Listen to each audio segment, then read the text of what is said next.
ئای ڕۆژهەڵات پیرۆزە جەژنی ئەم برایەک گرتنا خەباتی لێ موبارەک سەنگەری ژین هەڵچنا دوژمنان کەرکەن بە شادی و هەلهەلەی یەک بوونەوە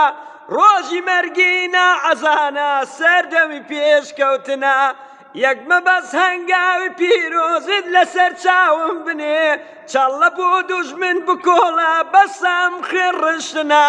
ڕەخت و پشتێندی خەباتت تون بکای لاوی کورد خۆم بە قوربان چیژی کورد و شێوە هەوری بەستنە ئەی ڕەقیب بخوێنە یەک دەنگ نانەوێ ئاڵایەکات پەنجەمۆری یەک خەباتی چەشنی دوژمن کوشتنە ڕۆژهەڵات پیرۆزە دیسان هەر خەباتت بەردەوام کۆشکی دوژمن تێکڕمێنە کووردە بەم سەرکەوتنە با شەهیدانیش لە گۆڕا جێژنی یەک ڕیزی بکات چۆن بە خوێن واژۆ دەنووسێ کاتی پەیمان بەستنە ئەم گەلاوی ئەژادەبارێ گوڵ لە ئاسمانی وڵات شادمانی ڕای دەماڵێ هەرچی ئەوری چڵکنە شادمانی ڕای دەماڵێ هەرچی ئەوری چڵکنە